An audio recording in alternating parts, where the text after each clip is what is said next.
This is the DRF Players Podcast. Hello and welcome to the DRF Players Podcast. This is the August 11th, 2017 edition. I'm your host, Peter Thomas Fornatal, back with you, joined today by two very special guests to talk about everything going on in racing in the States this weekend, especially out at Arlington for the Arlington Million Card. First up, we have returning to the show after a couple of weeks' absence, very respected racing analyst. We're going to tweak him a little bit later about how some of the races on the inner turf course at Saratoga have been run. You know him on Twitter at ntam1215. He's Nick Tammaro. Nick, how are you doing today? Good morning, Pete. I'm great. How are you? Hanging in there. You know, it's Saratoga, so it's hard to be bad. Our second guest, I think, is more or less on his way to Saratoga, where he'll be giving the keynote speech next week at Equestricon, a topic we'll talk about a little bit later in the show. You know him from his fantastic work on NBC, the Breeders' Cup, etc. He's Nick Luck. Nick, what's up this morning? Hi, Pete. Yeah, I'm at Chicago now, ready for the Arlington Million, 35, and then, as you say, off to Equestricon Sunday morning at an ungodly hour, but looking forward to it all. We're very much looking forward to having you here in Saratoga, a chance to hang out, going to take advantage of your racing knowledge. I want to start off, though, with just a very quick question for both of you, separate questions, talking about handicapping contest play. Of course, I'm the tournament editor for Daily Racing Form. We had some important contests this week in Saratoga. Nick Tammaro, I don't know if you saw the results, but Terry Cook of Baltimore won both days. And we're not talking about some short field 30-player opposition here. We're talking about fields of 150 plus both days. Perhaps even more amazing, not the first guy to do this year. Back in April, Blaise Brucato of Cleveland won 2 days in a row at Keeneland in live bank contests, separate live bank contests against big full fields. Now, I'm very much tempted to just ascribe these back-to-back wins as complete randomness, but is there anything else to unpack here in terms of a takeaway? Is there something about when you're hot, so the streakiness of contest play, or is this just the kind of crazy stuff that happens once in a while, like a coin that you flip that lands heads 12 times in a row? You know, I think it's a little bit of both, and I think it speaks to the live money contest element of you really only have to be right once. You know, you may only have to be right once or twice even, and I think that yesterday's win for Terry Cook was, at least what Steve Vick had told me, is that it was kind of a last gasp sort of play, a walk-off home run, so to speak, and, you know, that just goes to show you that obviously he's somebody who's clearly a good bettor, and he took the right opportunity at the end of the card, or whether it was the middle of the card on Wednesday, and hit there. And, you know, it's difficult, obviously, in a $2 win place format to be that good 2 days in a row. And a lot of times when somebody wins a 2-day tournament, it's because they have one big day. But you can win 2 individual day live money tournaments with just good betting. So I think it's I think it's kind of funny that it's happened twice this year. And in fact, even a dear friend of both of ours, Mike Maloney, did very well in both of those tournaments at Keeneland as well. He may not have won, but he was in the top 5 each day. So it just goes to show you, I think, those good bettors, the people that are skilled in the way they construct their wagers, can do well day to day on any given day. And that's obviously what happened for Terry Cook. Major congratulations to him. I think he'll wrap up. I think he gets a Belmont Stakes Challenge, maybe 2 Belmont Stakes Challenge, 2 NHCs, and yeah, that's amazing. $50,000 in cash between the two as well. You're absolutely right about the betting. I have an article going up on DRF.com within the next hour or two where I outline the plays he made and the strategy he used for the 2 days. Nick Luck, I have a handicapping contest question for you as well. Obviously, I have a lot of friends over in racing in both the UK and Ireland, and I've talked to people over there many times about my vision for trying to get handicapping contests off the ground, or at least try to promote more involvement between the UK and Irish fans and the Breeders' Cup, the big Breeders' Cup live bankroll contest. And most of the time when I talk about handicapping tournaments to folks over there, I get maybe not quite blank stares, but something on the order of a blank stare. People just don't seem to either need or want or get the concept. So my question for you is, any idea why that is? Probably more choice as regards how you can stake your money in Britain and Ireland. There's so many different bookmaking outlets. There's so much value on offer that perhaps it's not an outlet that people seek. But if they knew what the stakes were, Pete, and they knew what kind of money you guys played for, then I think it's a concept that could conceivably take off. I just don't think people have any conceptual understanding of what handicapping contests in the United States are. So it's a cultural difference between the two continents, really. That makes perfect sense, and something I'm going to continue, a door I'll continue to knock on because of the opportunities available. And I think you're right. Culturally, it seems to me that over there, a contest is something that's free, as opposed to a form of betting. Do you think is that basically the way that the 10 to follow and things like that used to work? Yeah, so people are probably reluctant to buy in, and also it presupposes that you need a decent group of committed bettors or handicappers to do it. And I don't know whether there's a significant enough mass of serious-minded punters or handicappers to make it fly. But I love the idea. If we could get it off the ground, Pete, I'd happily help you. I love it. That's great to hear. We'll put a pin in that and come back to it hopefully at some point in the next weeks and months. Nick, speaking of building a bridge between racing and racing fans here and over in the UK and in Ireland, you were part of that fantastic coverage of Royal Ascot. I was just curious, as a broadcaster, how you approach the idea of trying to present an event like Royal Ascot for an American audience. You seem to have such success in doing it. I was curious about your mindset going in. Well, we were feeling our way in essence, and we knew that we would need the host broadcasters, ITV, to do an awful lot of the heavy lifting for us. So 6 or 7 minutes into the race and 6 or 7 minutes after. But outside of that, in terms of some of the color that we tried to create ourselves, I think we had to put a slightly different spin on it. We couldn't just take their program and flick a switch and then turn it off at the end. I think if you're going to do 5 days for an American audience, you'd need to contextualize it. So we very much had that uppermost in our mind, that you don't want to explain it to people as if they're 4 years old. But by the same token, you just need to give everything that a little bit more context for people who are perhaps a little bit less familiar with the event. And let's face it, the Royal Ascot is not exactly a difficult sell. It's top quality racing. Virtually every race for 5 days. It's got an incredible variety that perhaps US race fans don't get on a daily basis. And then, of course, it has all the pomp and pageantry and paraphernalia that people in this country find it pretty easy to warm to. So it wasn't a hard sell, but we had to think carefully about just keep putting everything in context. And it does help when there's increased foreign participation and obviously increased US participation that we wanted to major on, and we were trying to give a bit more emphasis to those participants than perhaps you would as a domestic broadcaster. Nick Tammaro, did you get a chance to watch much of that coverage? And as a guy who understands the industry and the industry goings on, as well as being a horse player, what more do you think could be done to grow the audience for an event like Royal Ascot in the USA?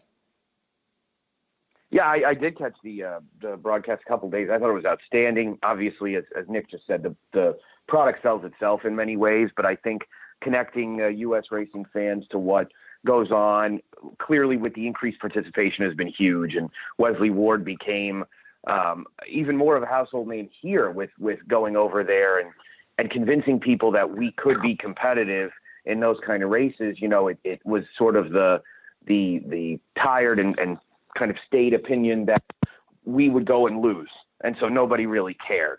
And now that we've seen that horses can be conditioned to get over and be competitive, and we're kind of returning the favor in that plenty of internationals have come over here and done quite well in our big races, it makes it a little bit more of a little bit more of an even kind of matchup. So I think that if there were opportunities for American racing fans to see more races from other major meets throughout Europe, I think it would be embraced. And given that maybe it's just a guy like Wesley Ward that is participating in some of those at York and Newmarket and Goodwood and those kind of things, given how many sports channels there are out there right now, I think there's probably an opportunity for a little bit more international racing on a NBC style broadcast rather than just the at the races feed piped in on TVG on Saturday mornings type of thing that I think it could easily be embraced. Nick Luck, any further comment on that? Yeah, I think it's difficult to overstate the importance of what Wesley's done, and if he hadn't come with a bunch of 2-year-olds first, then I don't think anybody else would really have followed. And I think it went forward a gear last year when Tefpin won a race over a distance of ground. Won a race on a straight mile. People would have thought, well, there's no American horse who can come and do that. And then we saw Conte Patiro win as a 3-year-old filly straight mile race this year. So I just think it's broadening people's horizons, both geographically and philosophically in a sense, which is great. I think that the smaller the world becomes, the better racing is for it. Anything's possible. In Britain particularly, our purse money needs to increase in order to sustain international interest. We can't rely on the prestige factor of Royal Ascot forever and ever. We have to have purses that are worth running for. But the likes of Goodwood and York are stepping up to the plate now with much more investment. It's worth having runners there. The purses that are good at some of these summer festivals, and the more American horses, the better, I think. Absolutely. I'm going to ask Nick Tammaro this question first, and then Nick Luck, I'll turn it to you. Nick, what information do you use to evaluate horses shipping to the States? This is something I think our audience is really going to be interested in, how they can evaluate with anything approximating the same confidence they can evaluate horses who've been running here for the horses who are coming in from over there. Yeah, it's obviously a little bit more of a hunt and peck type of endeavor, but I try to watch replays, which, depending on your ADW provider, you may be able to get some international replays, especially from England. And, if you're an Amwager customer, they're available there. If you're an RTN customer and use your live video through RTN, then they're available there as well.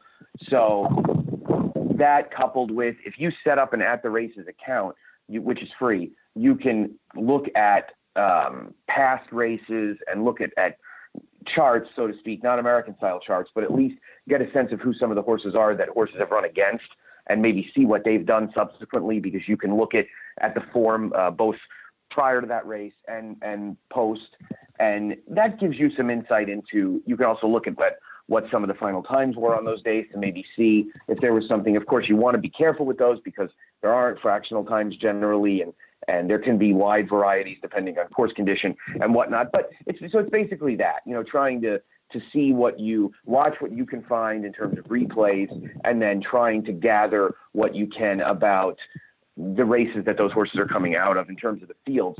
In terms of what we have here that we're used to, when you're dealing with guys that maybe ship over somewhat regularly, then look through Formulator and see, a Jean-Claude Rouget or, I know Brian obviously is we're a little bit more familiar, but get a sense of what kind of horses they've sent over with success in the past and see if this horse maybe fits that profile. And that's something that's worked well in the past, I think. Nick Luck, what are the most important form study tools for you? You have to watch the races. Nick's absolutely right. I mean, European racing is data deficient relative to US racing, and the lack of sectional time is a major bugbear of mine and various others in the UK particularly. I know British, Irish, French tracks. I know they're all different. I know they have undulations. I know they can be eccentric, but it's such a universal concept. It's such a concept that's so easy to understand. If you say to somebody, this horse has run it's 200 meters in 12 seconds, everybody understands what that means.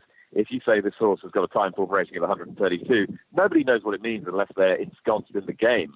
So in terms of attracting new punters to the sport, new people to the sport, we need better technology, and we need to get into the 20th century, never mind the 21st century in Britain. Anyway, that's the rant over about sectional time. But you need to watch the races as best you can. Find out whether you feel a horse's run style is going to be adaptable to the style of racing in the US, whether they're going to have a defined ground preference that means that they're going to be suited to racing over here. And as Nick said, you need to analyze whether trainers can travel horses with success, because there are trainers who are incredibly prolific in their home countries who, when it comes to traveling horses, particularly to the States, they just don't have a great record. Yet there are others who come and they know how to do it. And I think a lot of that's to do with the staff they send, the transport they use, how they treat horses when they get here, how they feed them, how they medicate them, et cetera, et cetera. So, you've got to have a trainer with some sort of proven track record of being able to do it. Two tools that I'll just add for folks interested, both come from the Timeform brand, one in the US and one in the UK. Nick Luck was talking about sectional times. One tool that I've been able to use to some positive success is looking at the finishing speeds that you'll find on timeform.com in a lot of the race pass feature on the timeform.com site. Also, Timeform US, with the way they do their ratings, at least it gives you a chance to approximate comparing these ratings in an apples to apples way. And of course, you can access the Timeform UK write-ups via Timeform US as well. Those are some tools that are definitely worth checking out. Anything else to add on that from either of you? Well, I think I think the two people who are probably worth following as regards a horse's ability to adapt to different conditions and who have the best grasp on international racing are James Willoughby definitely and Simon Rowlands. I think they're very good in terms of time analysis and those closing splits that you were talking about, Pete. If you follow either of them on Twitter or read any of their editorial, then you'll be better informed than you were to start off with. I'm glad to give both those guys a shout out. We've had Simon on the pod before. Haven't had Willow yet, but I'd love to. Both, to me, I would say they each take elements of American form study and almost use that as an overlay with a more traditional way of studying the form in the UK. Would you agree with that assessment? Definitely. I mean, James is an incredibly innovative thinker and is a hugely bright guy, and I've learned an enormous amount from working with him and his philosophy on the sport. We'll earmark him for a future, but hopefully not too far off in the distant future, podcast appearance. One other question about UK racing before we turn the topic, and Nick Luck, this one's for you. For many USA viewers, they got stuck into the Royal Ascot coverage this year, maybe since they've gotten distracted. What are the important storylines to have come up since Ascot, at least those with Breeders' Cup implications that have been going on the shores over there? Well, two very, very high-quality 3-year-old fillies, I think, have been the stars in Europe this season. Winter, who's gone 4 straight Group 1s, 3 at a mile, then 1 at a mile and a quarter. She had to tough it out on bad ground at Goodwood last week, but she's been a real star. She's a beautiful moving filly, fabulous-looking animal. Another Galileo trained by Aidan O'Brien, but she's got speed to burn. She's a star in the middle distance division, and we hope they clash, but I think they'd have to clash at an intermediate distance. Enable, she's been absolutely brilliant. She won 2 Oaks. She's won the King George in a hat canter. Again, she's got ground adaptability. She's got great cruising speed. She's got bottomless stamina. Whether either of those fillies will end up at Breeders' Cup after a long season, who knows? And Enable's got the Arc on her card, and then possibly the Champion Stakes. The proximity of British Champions Day at Ascot's Breeders' Cup this year is probably going to take 1 or 2 horses out of Breeders' Cup that we would have liked to have had there. That said, we can look forward to some high-quality horses at Del Mar. I think I'm hoping against hope that Batash who posted that amazing figure when winning the sprint at Goodwood last week, has a terrific contest with Lady Aurelia in the Nunthorpe at York, and that they both come out of that and then run in the Breeders' Cup Turf Sprint at Delmar. Because if they do, it'll be the strongest position of that race by a country mile. It'll be 14 pounds in advance of any Breeders' Cup Turf Sprint we've had before, and that would be a race to savour. I like your vision. He could be the best 5 furlong horse. Yeah, he could be the best 5 furlong horse in the UK on his last 2 performances since Deja, possibly. I like the sound of that. Years. Yeah, it's been a while. Yeah. Nick Tammaro, I know you won't. You go ahead, Nick. I'm sorry. No. I just said same owner, and he's gelded already. So, yeah, there's no disincentive to bring him to Delmar. Yeah, that's a very, very interesting prospect for sure. Nick Tammaro, I know you're not going to be here next week for Equestricon, which we're on the eve of, but you're definitely someone who understands the importance of making connections in racing and the importance of the company you keep at the track. I'm just curious to get your thoughts on your general overview of Equestricon and what you think about the idea. Well, if anybody out there has seen who I hang out with the track with, then that's probably a damning statement on my standing. But no, I think the hats off to the people who've organized it. Unfortunately, I was not able to get up in time, won't be up until the Travers, but they've done a tremendous job of long-range planning and executing it to this point very, very well. I think there's a real variety in the offering for everybody who's going to participate, and it looks like there's some panels that will be very, very interesting, from listening to people talk about how they got jobs in the industry, to announcers talking about some of their greatest experiences, to photographers that have seen so much and captured it for everybody on track. So, again, can't say enough about the job that everybody who was involved in steering it and planning it, what they did. And I hope that it's something that goes off well and sticks, and I look forward to participating in it in the future. Folks looking for information can check out the website, equestricon.com, I believe. But go ahead and Google Equestricon. You'll get all the info you need about how you can join us there. I'll be hosting a tournament panel on Monday at 10 a.m. It's up in the city center right on Broadway in downtown Saratoga. Nick Luck will be the keynote speaker. What are your expectations for this event, Nick? That I will be getting no sleep on Monday night, I would imagine, as my speech is at 10 o'clock on Tuesday morning. They've done a great job, Catherine and Justin. They to get this event off the ground and to get all the trade publications making so much noise about it in its first year is terrific. And they've chosen the right location, and they've got a great group of people to attend and to speak. I'm not quite sure why I've been asked to be the keynote, but I'm very honored and flattered to have been asked. And their enthusiasm is infectious, and they were very hard to turn down. That's great. Well, hopefully a lot of listeners will come out and join us for what's sure to be a fun few days. After Saturday, we're going to be, if my math is correct, 20 cards done at Saratoga with 20 more to go. Nick Tammaro, I'd just like to get some general reflections from you on the first half of the meet so far. What are some of the strongest impressions that have been made?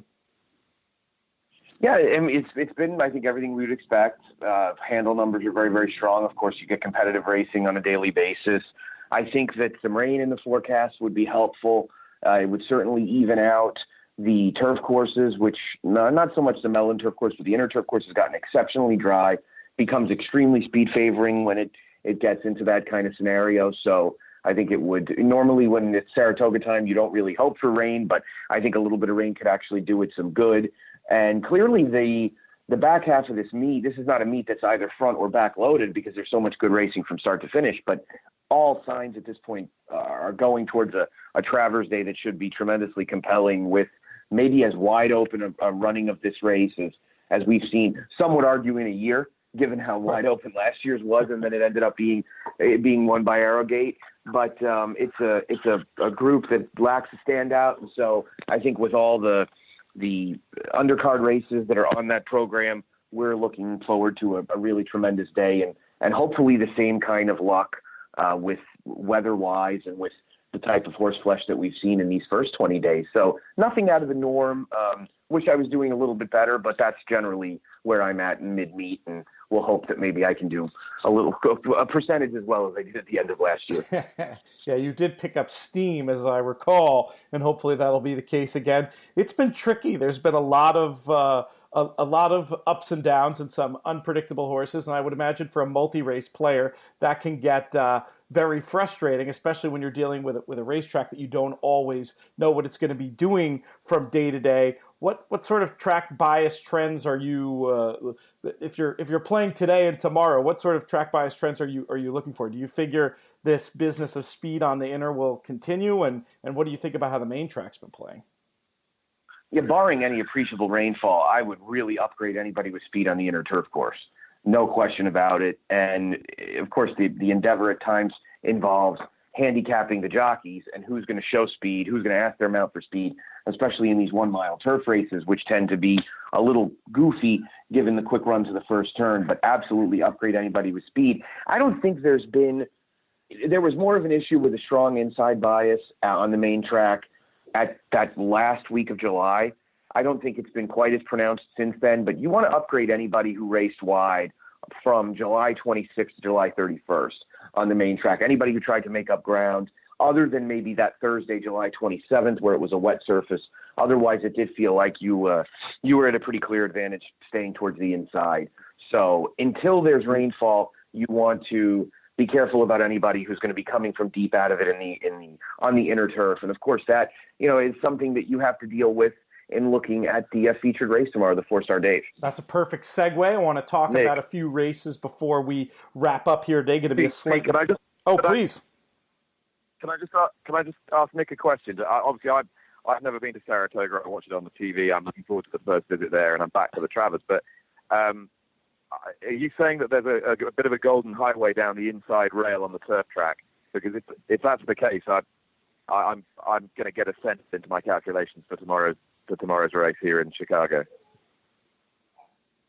Yes, it has been the last few days, especially the inner turf has been pronounced tilted towards speed, and we've even seen some cheaper horses run fast fractions and stay, like we did yesterday in the sixth race, was driven by speed. So yeah, right now you definitely want to upgrade anybody who's been inside and been forwardly placed on the inner turf.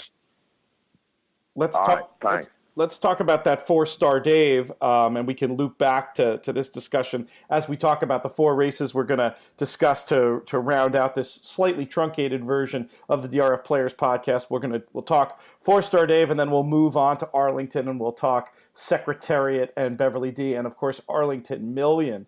But Nick Tammaro, we'll make you go first. With that potential bias in mind, depending on what happens between now and then, I will say, sitting here in the middle of Saratoga, it did just suddenly get very cloudy. Not that that necessarily means anything, but what are your expectations for the Fourstardave?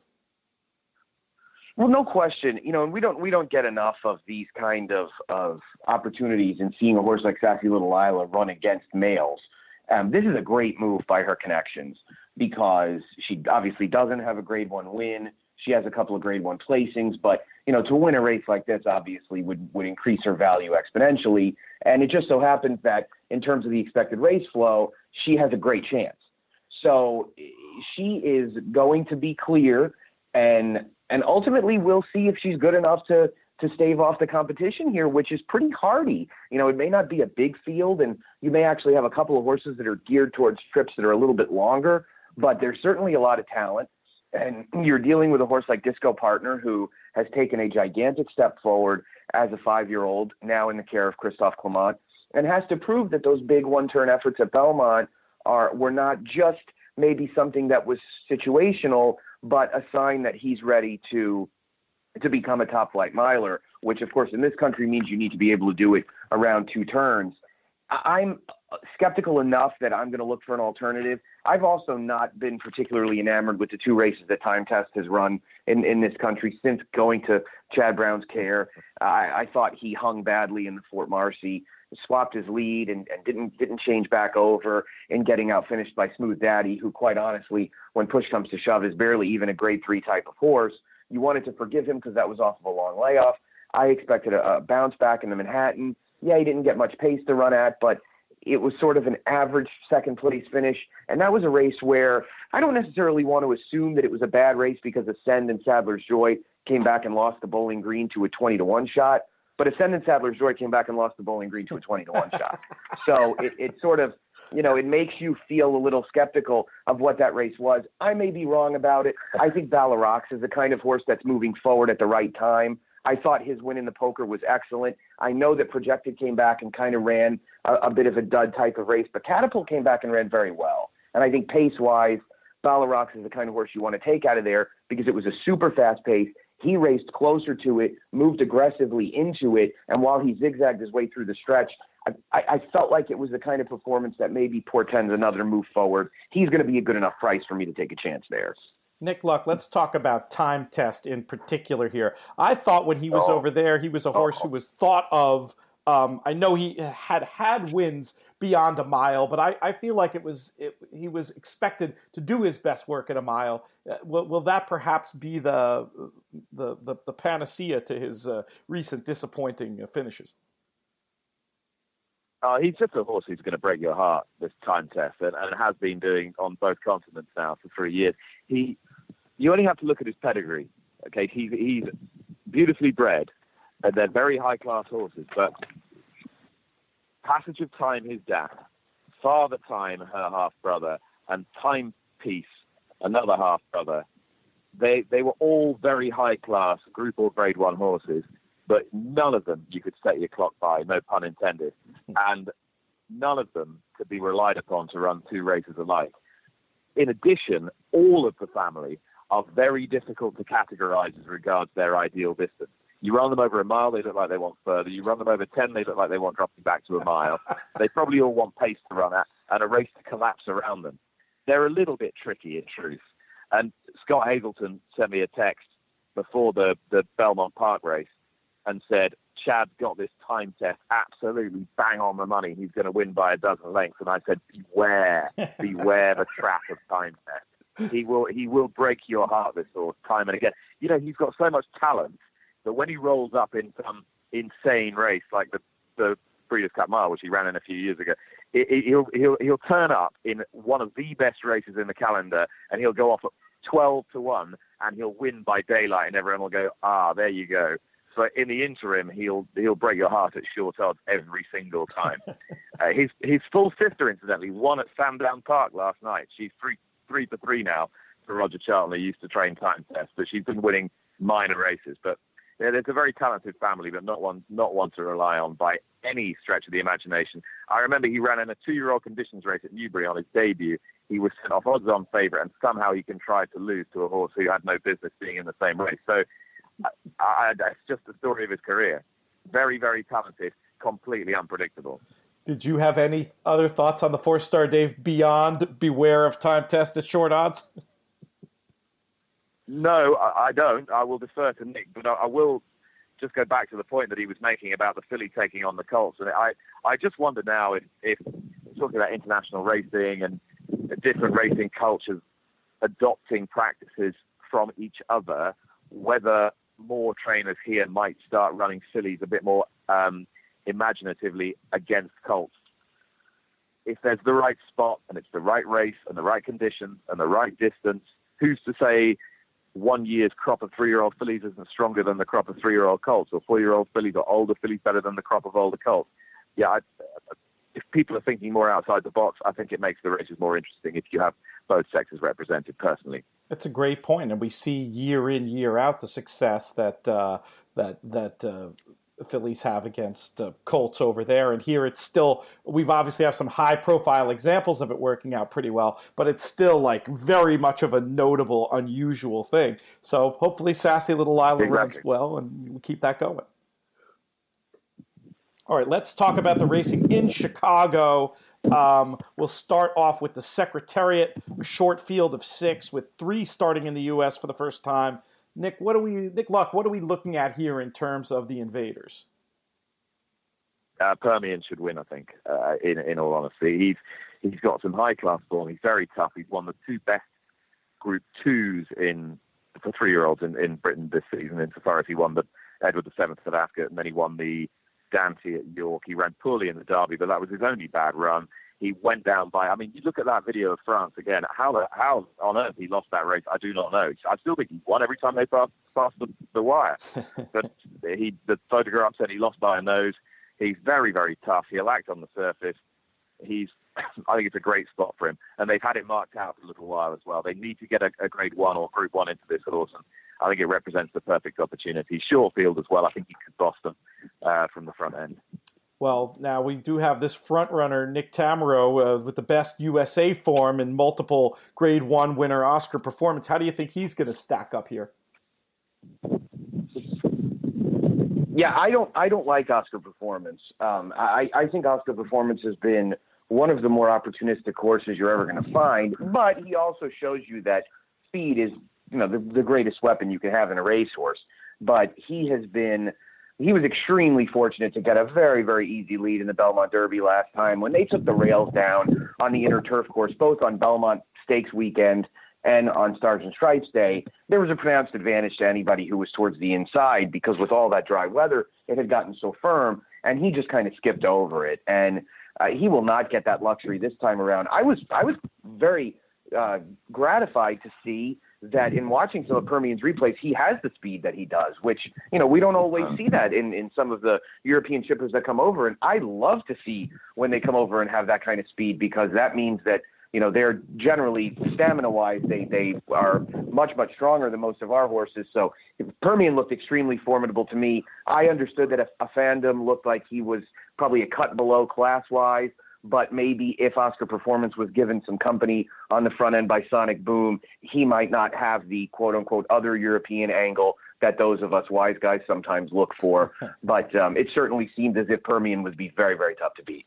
Yeah, I'll just third that emotion based on getting to see him in the flesh at Ascot. Very impressive individual, I thought, and just has form. We've seen horses with a lot worse form over there come here and do extremely well in this race. So, I mean, he might, I'm trying to remember, but he might have some of the best form to ever compete in the Secretariat. So, should be very interesting one to watch on Saturday. We'll skip over the St. Ledger and go on to race 10 at Arlington on Saturday, the Beverly D. Not a ton of foreign participation in here compared to previous years, but we do have the German filly Sarandia, an ex-Euro in Hawksmoor, and Aidan O'Brien's Group 1 placed Rain Goddess. Nick Luck, how do you think this contingent shapes up? I think Aidan will be disappointed if Rain Goddess doesn't go pretty close here. She's the only 3-year-old in the race, so she gets the allowance. She's an improving filly. I initially thought she might have been a bit flattered by finishing second to Enable in the Irish Oaks. After all, something had to finish second to her. But then I watched the replay again a couple more times yesterday, and I was a bit more impressed by the way she boxed on once she was well beaten. Now, she could have hung the latch and faded out the back, but she didn't. She really kept on quite grittily, and she is improving with each start. Aidan doesn't mind running these fillies a lot, and he doesn't mind getting them beat. He conditions them hard, and they tend to respond well for him.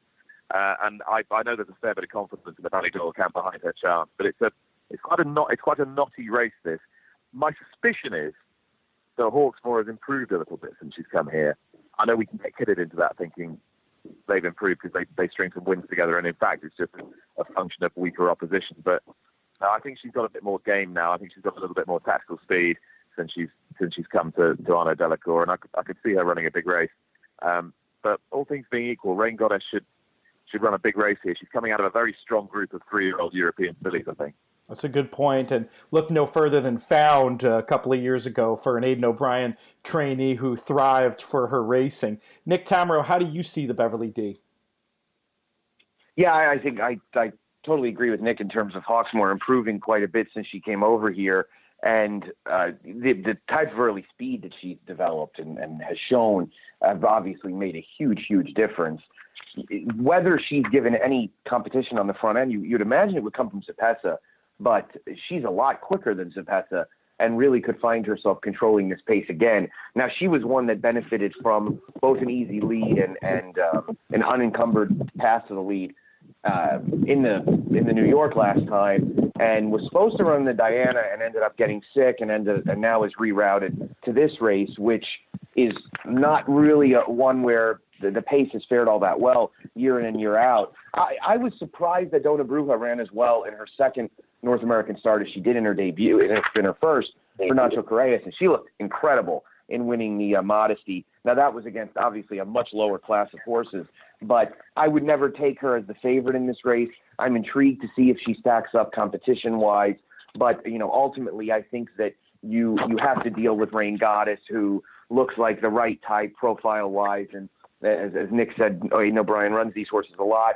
She seems to be getting better with each passing start and may find herself just facing a caliber of horses that, even though they're older, she's really will be able to handle that kind of bunch. We'll close out the show with a couple minutes on the Arlington Million itself. Nick Tammaro, horse we've talked about probably as much as any other horse on this podcast over the years, is Divisadero. We'll start just as a little Easter egg to regular listeners. I'll start with a specific question for you, since maybe you could be more objective than JK or me when it comes to this horse. Do you give him a shot in here, and what do you think of the race in general? Yeah, I'm as big a Divisadero fan as you and Jonathan, for sure. He's saved my Derby day 2 years in a row now. But, it's I feel like the worries for Divisadero are, is he as good at a mile and a quarter as he is at a mile and an eighth? Is he as good anywhere else as he is at Churchill? And is he going to get the kind of setup that he needs? He's kind of a horse that needs things to get a little quick in front of him, and he's going to need a little bit of racing luck as well. But if apparently he's coming into the race very well, at least according to Buff Bradley, whose barn has been strong over the last few weeks. He certainly has the talent. Now, I would need more than his 5-1 in order to be intrigued, and I think he'll end up going off a longer price than that. But he's a horse that I will always admire and I will always root for. He's not really one that I'm in a big rush to bet. I became a big Deauville fan last year when he won the Belmont Derby and came back and ran arguably the best race in the Arlington Million.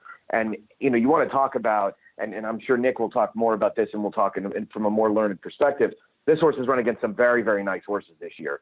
And to be as competitive as he's been, this almost feels like, even though it's one of our better turf races of the year, it almost feels like it's a drop in class.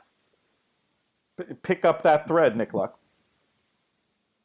Yeah, it is, I think, in truth. I don't want to be disrespectful to any of the domestic turf horses, but Deauville's a better horse, I think, than we in Britain or Europe give him credit for.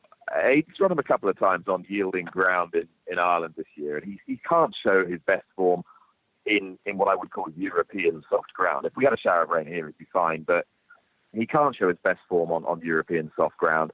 The two races he's had where he's had a decent setup this season, first of all at Chester, he was judiciously ridden that day by Ryan Moore, but he beat a smart horse called Poet's Word, who's come out and franked the form since.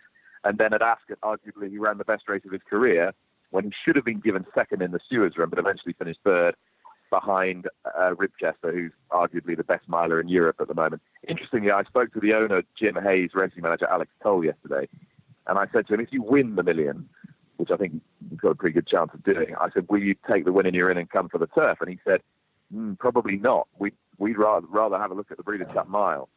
Tells you that they think he's a horse with plenty of boot. He's not a one-dimensional stayer by any stretch of the imagination. He's got a slightly quicker horse this year. He loves the fast ground. Don't forget he's ridden by Ryan Moore this year, which he wasn't last. He's better posted this time. He's probably a better horse. He comes into the race in good form, and he may have, he's got comparable opposition to what he had 12 months ago. He's going to be a pretty difficult horse to beat if nothing goes wrong for him. What about the rest of the foreign contingent, Nick? What are we looking at there? Well, Nectal is a good horse. Even a reproduction of his sixth at Ascot should see him somewhere near the premises. My worry with him is he's badly drawn, and he's particularly badly drawn for a horse who is quite keen. Now, Frankie Dettori significantly has locked himself up in his hotel room this week because he's got to do lights, which he did on Enable the other day, of course, in the King George, where he said he ate whitefish and drank water a week. he'll be doing the same because he's got to do light on Nectar. And if he's bothering to come over and do light, then they think the horse has got a pretty big chance. And yeah, he is talented, but I just worry about his tendency to run a little keen. If they don't go hard early, will he settle? And what does Frankie do? Does he drop in from 13 and try and get him switched off and then ride for luck? Or does he go bold, try and go forward, get across, and then dictate in a sort of typical Dettori, waiting in front masterclass? I think the latter option is going to be very difficult on a horse like that. So I think he's going to have to drop in, ride for luck.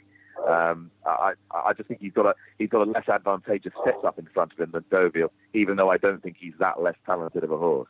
Yeah, he was one definitely who had some excuses in the back form, and one I liked heading into the race at Ascot, and I had my eye on, and I think you give a good description of the challenges coming from that post and the way that the race projects to actually run.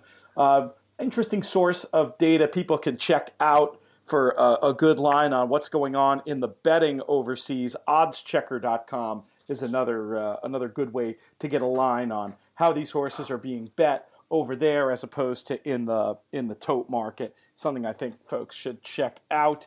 And that's about all the time we have. I want to thank today's guests, Nick Tammaro and Nick Luck. Really appreciate you guys taking the time out to do the show, and I look forward to seeing both of you soon. So thanks to Nick Tammaro, thanks to Nick Luck, thanks most of all to all of you for tuning in and listening live via Spreaker or joining us via iTunes, SoundCloud, DRF.com, wherever you get your podcasts. I'm Peter Thomas Fornatal. We'll be back on Tuesday. Presumably, JK will be back in town, and we will be live from a conference room or something at Equestricon. I'm sure you'll be playing Arlington this weekend. May you win all your photos.